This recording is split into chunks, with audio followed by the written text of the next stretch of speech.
Pessoal, nesse vídeo a gente vai continuar falando do tronco encefálico, também conhecido como tronco cerebral, que faz parte do sistema nervoso central. Aí a gente tem que lembrar que o sistema nervoso central é tudo aquilo que está dentro do nosso crânio, assim como aquilo que está dentro da nossa coluna vertebral. Então tudo que está dentro do crânio a gente chama de encéfalo, e na coluna vertebral a gente chama de medula espinhal. O encéfalo ele é constituído de três partes: cérebro, cerebelo e o tronco encefálico, que por sua vez é constituído de três partes: mesencéfalo, ponte e o bulbo. E como isso aqui é um assunto meio longo, eu dividi em duas partes. Uma exclusiva do bulbo, que é esse vídeo aqui, e agora no vídeo de hoje a gente vai falar da ponte e o mesencéfalo. E lembrando que o tronco encefálico como um todo, ele exerce algumas funções do nosso sistema nervoso central. O primeiro é que ele funciona como um canal de comunicação do nosso cérebro com a nossa medula espinhal. Uma outra é que ele oferece suporte físico ao cerebelo, ou seja, o cerebelo está anatomicamente ligado a ele. E quem acompanhou esse vídeo que eu fiz anteriormente do bulbo, viu que ele sozinho exerce algumas funções super importantes dentro do nosso sistema nervoso central. E agora o nosso tronco encefálico como um todo,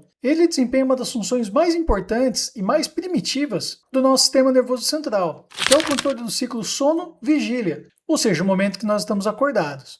Essa daqui é uma das funções mais antigas do nosso sistema nervoso central, que está vinculada às alterações de luminosidade do ciclo dia e noite. Bom, o tronco encefálico ele não controla sozinho esse estado de sono-vigília. Na realidade, ele é um sistema integrado que vai envolver três estruturas do nosso sistema nervoso central: o hipotálamo, o tronco encefálico e a glândula pineal. O hipotálamo, que é uma parte do nosso cérebro, ele é o nosso chefe do relógio biológico. Dentro dele existe uma estrutura chamada núcleo supraesquiático, que funciona como um marca-passo do ciclo circadiano. Então é ele que, através da luminosidade captada pelos olhos, decide quando nós devemos ficar acordado ou então quando nós devemos dormir. Acontece que essa parte de deixar o corpo acordado, quem executa essa função é o tronco encefálico como um todo, bulbo, ponte e mesencéfalo. É ele que nos mantém atento, ou seja, no estado de consciência. Já ao anoitecer, quem nos induz ao sono é o hipotálamo, que manda a glândula pineal produzir esse hormônio chamado melatonina, que é o hormônio conhecido como hormônio do sono. Então esse hormônio aqui nós produzimos o dia inteiro, só que ele aumenta a sua quantidade ao anoitecer, e que nos vai fazer ao final do dia cair no sono. Então assim, dentro de todo o nosso tronco encefálico, englobando essas três partes, bulbo, ponte e mesencéfalo, existe uma rede intrincada de neurônios composta de mais de 100 núcleos, que funcionam como um painel de controle do sistema nervoso central, que leva à ativação do nosso cérebro, deixando a gente acordado, atento. Acontece que sem essa ativação, a gente entra no sono, que é, por exemplo, o que acontece quando uma pessoa leva uma pancada na nuca, que leva um distúrbio tão forte no tronco encefálico, deixando a pessoa totalmente inconsciente. E uma outra coisa muito interessante do tronco encefálico é que ele atua na modulação da dor. Sabe quando você está jogando futebol e tem uma pancada e vai sentir a dor momentos depois? Essa é uma outra ação dessa região do nosso sistema nervoso central. Acontece que em determinadas situações, ele atua como um bloqueio, como um filtro, dificultando que a passagem da informação da dor chegue ao nosso cérebro. Então é por isso que muitas vezes a dor vem bem depois do momento da pancada, que é aquilo que a gente fala, sentiu a dor no momento em que o corpo esfriou. Então, do tronco encefálico como um todo, essas daqui são suas principais funções. E agora a gente vai ver as funções específicas da ponte e do mesencéfalo. Lembrando que do bulbo eu deixei separado em outro vídeo. E uma coisa interessante em relação ao nosso sistema sensorial, ou seja, os sentidos do corpo que a gente aprende lá na quinta série, o tato é captado pela pele em todo o nosso corpo.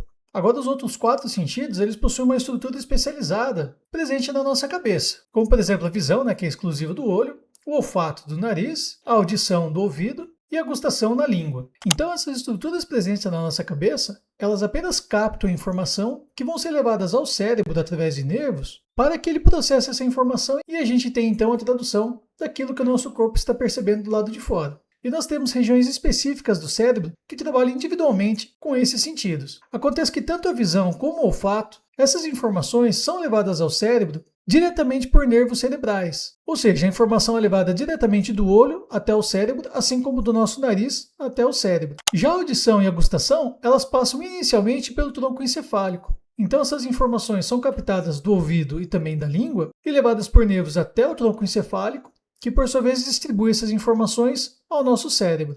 Então do tronco encefálico, inicialmente a gente havia falado do bulbo, e vamos aqui dar sequência no que está localizado acima, que é a ponte. Então a ponte é uma estrutura do tronco encefálico situada entre o bulbo e o mesencéfalo. Na sua região anterior ele tem um formato arredondado e saliente, e na parte de trás não possui nenhuma demarcação. Então nós temos aqui em verde um destaque da ponte, que é separado do bulbo e do mesencéfalo por 2 sulcos. Na margem inferior é o sulco bulbo-pontino, que separa a ponte do bulbo, enquanto que na parte superior é o sulco ponto-mesencefálico, que separa a ponte do mesencéfalo. Aqui na sua região medial anterior, ele possui um outro sulco denominado sulco basilar, que é por onde passa a artéria basilar, responsável pela irrigação do tronco encefálico. Em relação à fisiologia, existe uma comunicação interna da ponte com o bulbo, na qual eles exercem o controle da nossa respiração. Então, uma das funções específicas da ponte é, associada ao bulbo, controlar o nosso ritmo respiratório, ou seja, aquela frequência de inspiração e expiração. Já uma outra função fisiológica da ponte está relacionada ao nosso sistema sensorial. É a ponte que está conectada diretamente ao nosso ouvido, assim como a nossa língua. Então a ponte possui 4 nervos: o nervo trigêmeo, abducente, facial e vestíbulo coclear. Esse nervo aqui, ele está fisicamente conectado ao nosso ouvido, onde ele vai captar os sinais que posteriormente serão levados ao cérebro, da onde serão interpretadas a audição e o equilíbrio. Em relação ao paladar, essa informação é captada pela ponte através do nervo facial, na qual ele está fisicamente conectado à língua. Só que o paladar não é específico da ponte. Ele também é captado por 2 nervos do bulbo, que é o nervo glossofaríngeo e o nervo vago. Então, tanto o paladar como a audição são sentidos captados pelo nosso tronco encefálico. A audição é exclusiva da ponte, já o paladar é captado tanto pela ponte como pelo bulbo.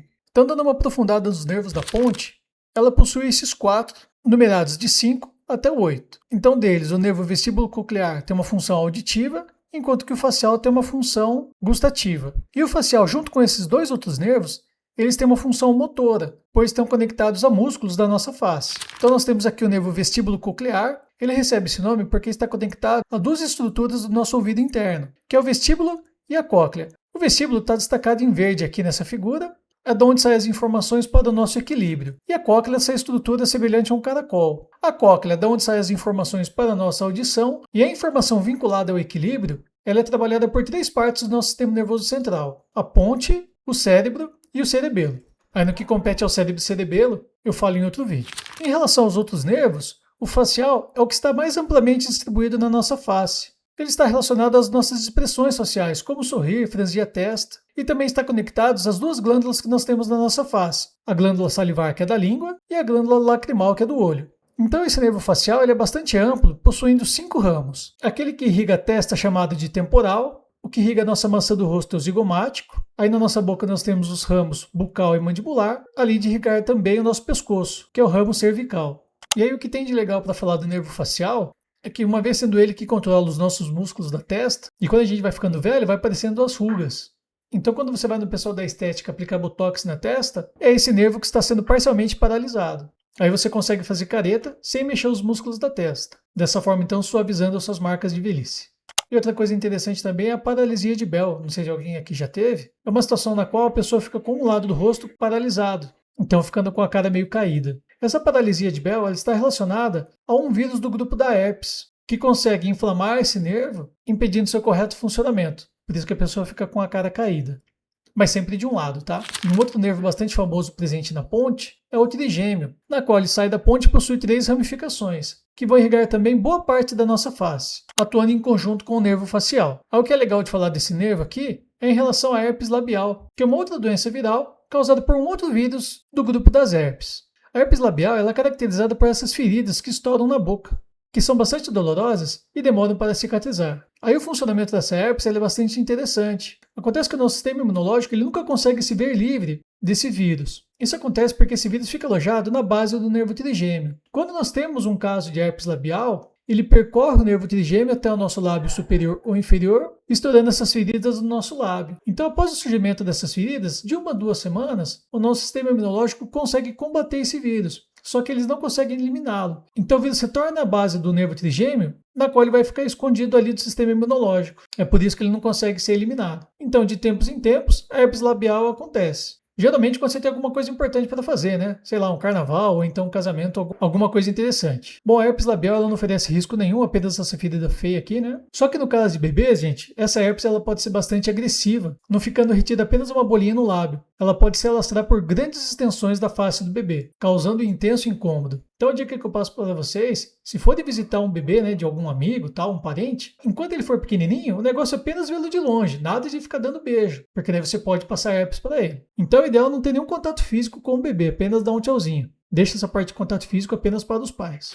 E agora, pessoal, para a gente fechar o vídeo, a gente vai falar do mesencéfalo, que é a extremidade superior do tronco encefálico, estando diretamente conectada ao diencéfalo, que é uma estrutura do nosso cérebro. Bom, o mesencéfalo não tem muito o que falar exclusivamente dele, porque anatomicamente ele tem poucas demarcações, e sozinho, ou seja, das suas funções exclusivas, ele está mais relacionado ao nosso olho. É que o mesencéfalo ele possui apenas dois nervos cranianos, o oculomotor e o troclear. Ambos os nervos são motores do nosso olho, ou seja, estão conectados a músculos relacionados à sua movimentação. Aí uma coisa interessante que dá para a gente falar é do estrabismo, no qual a pessoa possui algum desalinhamento dos olhos, fazendo com que eles não foquem no mesmo ponto. Então o estrabismo está vinculado a algum BO presente nos nervos que comandam a musculatura dos olhos, sendo então os nervos oculomotor e troclear do mesencéfalo, assim como o abducente, que é o nervo da ponte.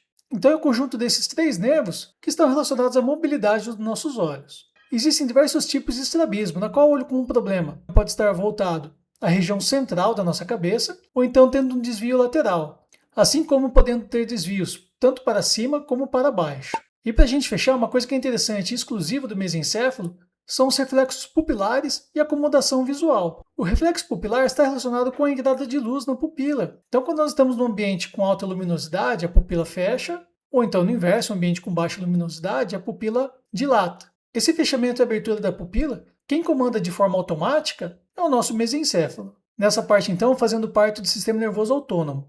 E uma outra coisa também no mesencéfalo é a acomodação visual, dada pelo ajuste do cristalino, que é uma lente que nós temos dentro do nosso olho, cuja mobilidade permite que a gente foque em objetos bem próximos ao nosso olho. É isso aí então, pessoal. Falou!